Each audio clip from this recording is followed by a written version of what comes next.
9 major reasons cannabis MSOS stocks are heating up fast. Safe banking catalysts. At the end of August, shares of US multi-state operators like Trulieve rallied 80% so far in a month, while Canadian licensed producers like Canopy Growth rallied over 200% in a month. Even the big boys want to get in the cannabis action too. Why? The Health and Human Services, HHS, recommended that the Drug Enforcement Administration, DEA, reschedule Mary Jane from Schedule 1 drug, such as Blue Magic, to a Schedule 3 drug, such as aspirin.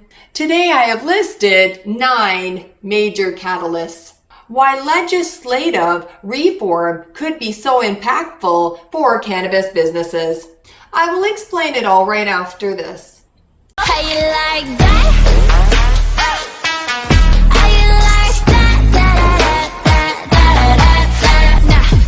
Look at you, now look at me. Look at you.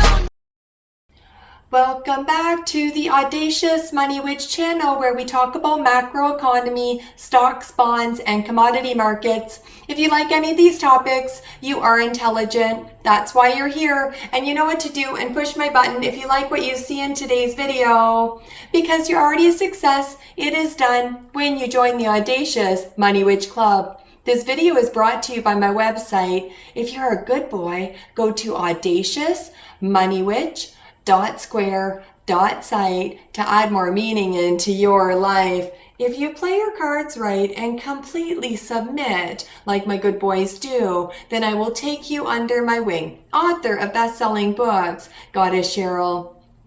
My good boys always get rewarded handsomely. You are such a good boy. You like hearing that, don't you? You want to get into the bookstore. You want it to be real. You want it to be true. You want to join the Audacious Money Witch Club, don't you?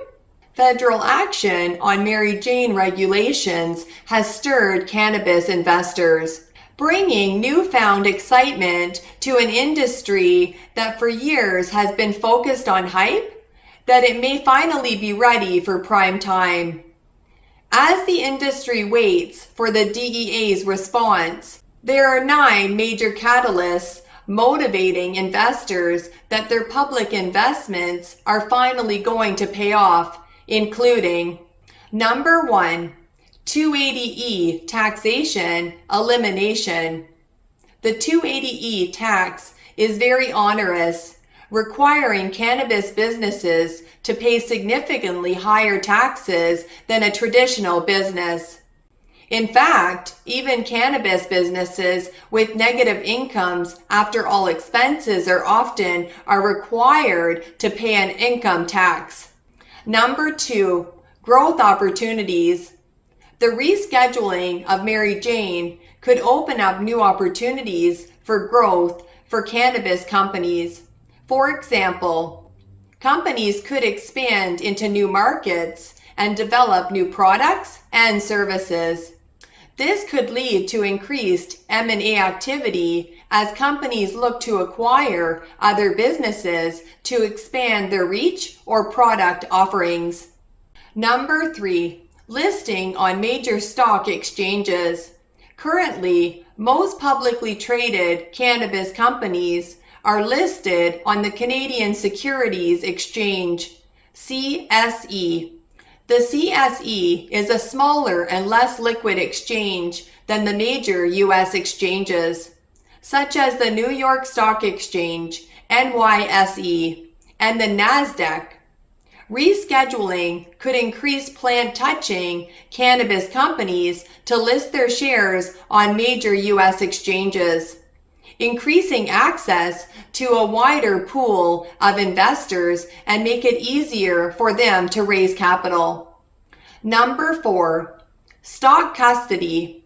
Broker-dealers have been reluctant to engage in custody of cannabis business stock, and many that do provide that service do so at a high expense to the customer.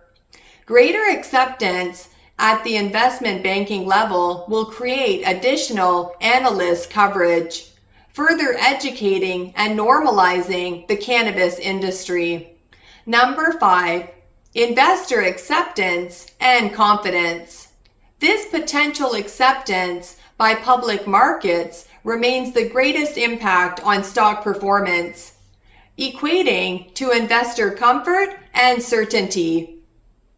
Many investors have avoided cannabis stocks simply due to the uncertainty of how the federal agencies would or could move against the market, reducing investor value and creating uncertainty. A move to Schedule III should definitely build investor confidence, and while legislation and regulation moves are incremental, it is moving in a positive direction at the federal level. Investor confidence in the industry resulting in increased stock volume movement should have a positive impact on stock price. Number 6, stabilizing regulatory environment. Investors have been on a roller coaster ride because of a lack of position at the federal level regarding the industry. Every time legislation presented at the Safe Banking Act level, interest in cannabis stocks increased, and every time legislation failed, so failing investor interest, making cannabis stocks risky.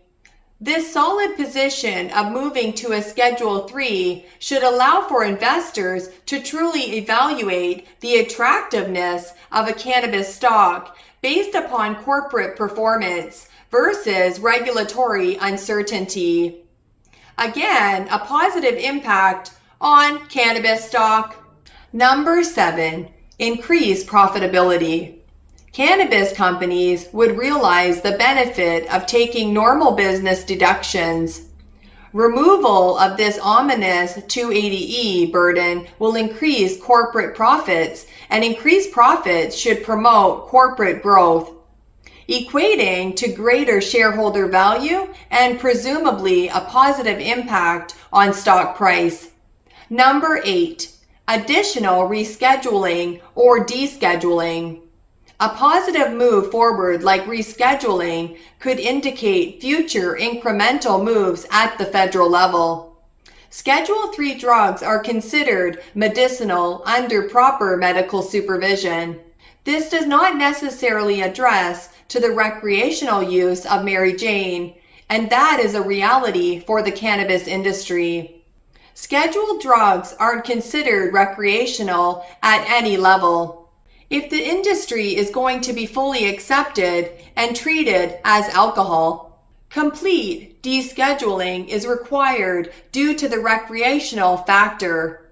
Rescheduling additional research opportunities is increasing acceptance of cannabis at both medicinal and recreational levels. All seem to point in a positive direction and increase the likelihood of further federal action that will positively impact any stock performance.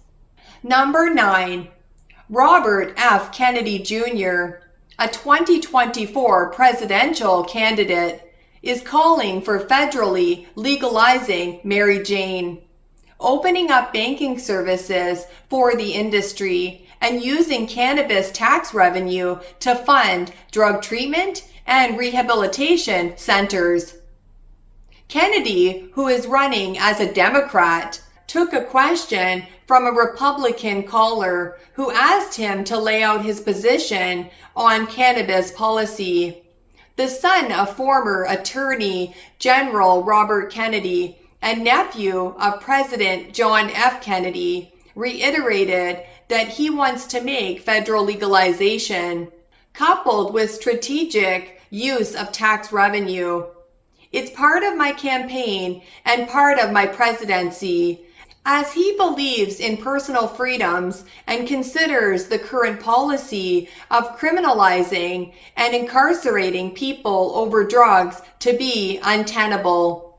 What I've advocated is that we should legalize Mary Jane. We should have a federal tax on the Mary Jane that is designated specifically for drug treatment and rehabilitation, he said, adding that renewal centers should focus on treating the rise in mental illness and PTSD and drug addiction that is debilitating our children. We need to start healing our country in many ways, said Kennedy. He also voiced support for allowing cannabis businesses to access traditional banking services, saying the status quo has created a cash-intensive industry that encourages more crime.